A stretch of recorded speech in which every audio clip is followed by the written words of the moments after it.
Japanese Barnyard Skillet. It sounds crazy and makes absolutely no sense, but the moment I cut into this, you're going to know exactly what I mean. It's crispy and packed with flavor, and it might be the best dinner you've ever made, so let's get started. The first thing I'm going to do is add a pound of ground beef and pork mixture to a pan over medium-high heat. Grab up the old breaker-upper thingy, just kind of break this up a little bit.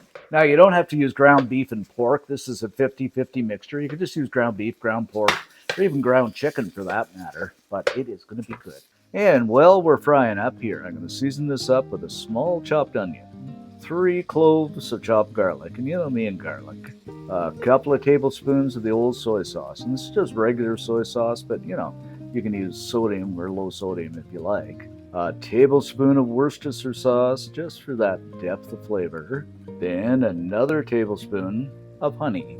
Just let this drizzle in here. That'll give us some nice sweetness. And last but not least, a thumb-sized chopped ginger. And of course, we'll just give everything a stir around here and let that cook up until the beef cooks through. But I have to tell you, right here now, guys, this smells so good. I mean, with that onion and ginger and garlic, gonna be heavenly. A little bit of pepper, about a teaspoon, teaspoon and a half, something like that. And after we got it something like this, guys, that's about perfect. That's what I want. I'm just gonna kill the heat, and we're gonna slip this into a bowl. Okay, our beef pork mixture is all made up, and I tried a little bit of this, and it is so good. So we're gonna make up our base now. Starting with a couple of cups of shredded cabbage, a medium-sized potato that I've shredded up. Follow that up with 1/3 of a cup of flour.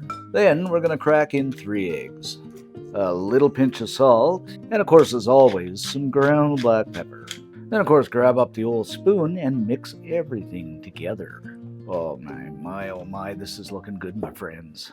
Now, I said 2 cups of shredded cabbage, but what I actually used is a coleslaw mixture. You can use shredded cabbage or the coleslaw. It works really well too, and it's easier and just as cheap, I think. And my friends, this is about what we want, a consistency, something like this. This is about perfect. Next up, we're going to heat up the old pan again and in with a bit of oil. Something like that. Now grab up half that mixture and into the pan we go. And you probably guessed it, we're going to kind of make a pancake type of thing out of this. And what we'll do is we'll kind of finesse this a little bit and make it round. Now we're going to grab up that beef pork mixture and over the top we go. This is going to kind of sit down into it a little bit here. And now and only now, we're going to go back over the top with that additional mixture. And I think what I'm going to do here, guys, I'm going to slip a top on this just so it sets on the top a little bit. Okay, after a couple of minutes, we've set on the top a little bit. Now here comes the tricky part. I'm just going to take this and just kind of slide it onto a plate. Now I'm going to grab up this plate, take up the pan, put the pan over the top, and we shall flip this back over again, and voila. And what we'll do now is just kind of cook up the other side. This isn't too bad. Got a little too much of a char here on the one side, but that's fine. I like the center the way it is. Okie dokie, my friends. I think we're just about done after a few minutes on the other side. It's basically set. So we are just going to do the old slide-a-rooney trick again onto the plate. Now what I'm going to do is take some mayo and just kind of spread the mayo over the top, something like this. You know, just for kind of like a nice decorative finish type of thing. And garnish it up with a few green onions, just for that fresh pop. A few black sesame seeds for a bonus. And there it be, my friends, in all its glory, our Japanese Barnyard Skillet. Makes no sense, but it is going to be very, very so good. All right, let's cut into this, guys, and see what we have. I just like the way it cuts here. Okie dokie, let's lift this up and see what we have.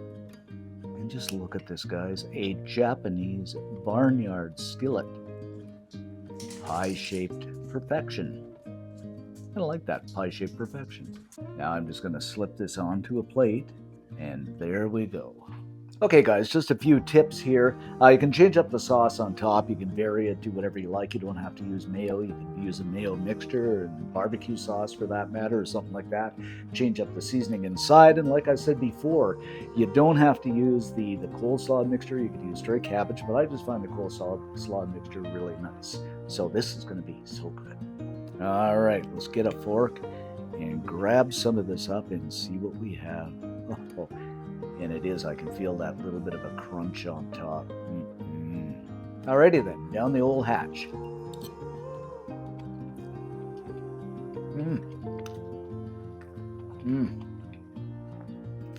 This is good. I love the filling.